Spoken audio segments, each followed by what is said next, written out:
भारत सरकारने 1 फेब्रुवारी 2025 रोजी तिसऱ्यांदा सत्ता स्थापनेनंतर पहिल्यांदाच पूर्ण अर्थसंकल्प सादर केलेला आहे। या अर्थसंकल्पामध्ये अर्थमंत्री निर्मला सीतारामन यांनी पगारदार लोकांना मोठा दिलासा दिलेला आहे। तर हा दिलासा कशा प्रकारे दिलेला आहे हे पाहण्याच्या अगोदर जर आपण या चॅनलवरती नवीन असाल तर चॅनल सबस्क्राइब करून घ्या। व्हिडिओ आवडल्यास लाईक व शेअर जरूर करून घ्या। तर बघा मित्रांनो, आर्थिक वर्ष 2025 साठी भारत सरकारने पगारदार नागरिकांसाठी काही महत्त्वाचे बदल केले आहेत। यंदाच्या अर्थसंकल्पात केंद्रीय अर्थमंत्री निर्मला सीतारामन यांनी पगारदार लोकांना मोठा दिलासा दिला आहे। त्यातच एक विशेष घोषणा केली आहे की जर एखाद्या व्यक्तीचे वार्षिक उत्पन्न 12 लाख रुपयापर्यंत असेल तर त्यांना आयकर भरण्याची आवश्यकता राहणार नाही। त्यामुळे लाखो पगारदार नागरिकांना मोठा फायदा होईल। भारत सरकारने 1 फेब्रुवारी 2025 रोजी तिसऱ्यांदा सत्ता स्थापनेनंतर पहिल्यांदाच पूर्ण अर्थसंकल्प सादर केलेला आहे। या अर्थसंकल्पात कर संरचनेत महत्त्वाचे बदल करण्यात आले आहेत। विशेषतः पगारदार लोकांसाठी एक अत्यंत फायदेशीर निर्णय घेतला गेला आहे। या निर्णयामुळे ज्या लोकांचे उत्पन्न 12 लाख रुपयापर्यंत आहे त्यांना आता कर भरण्याची गरज नाही। आयकर स्लॅब मध्ये मोठा बदल करण्यात आला आहे।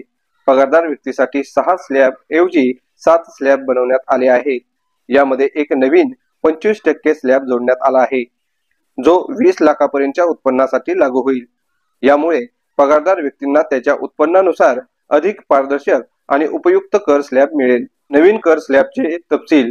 आता या बदललेल्या कर स्लॅबच्या आधारावर पगारदार व्यक्तीच्या उत्पन्नानुसार किती कर भरावा लागेल हे पाहूयात।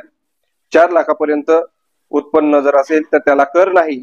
4 लाख ते 8 लाखापर्यंत 5% कर, 8 लाख ते 12 लाख रुपयापर्यंत 10% कर, 12 लाख ते 16 लाख रुपयापर्यंत 15% कर, 16 ते 20 लाख रुपयापर्यंत 20%, 20 ते 24 पर्यंत 25% आणि 24 लाख रुपयापेक्षा जास्त 30% कर।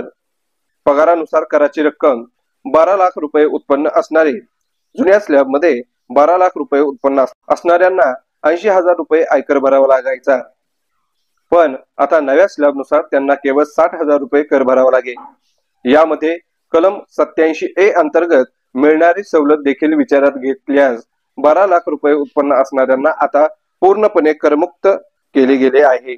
या नव्या कर संरचनेमुळे पगारदार नागरिकांना मोठा दिलासा मिळणार आहे। सरकारने कर दर कमी करून काही कर सवलत वाढवून नागरिकांच्या आर्थिक ताणात घट केली आहे। विशेषतः 12 लाख रुपये पर्यंत उत्पन्न असणाऱ्यांसाठी हा निर्णय एक मोठा दिलासा ठरलेला आहे।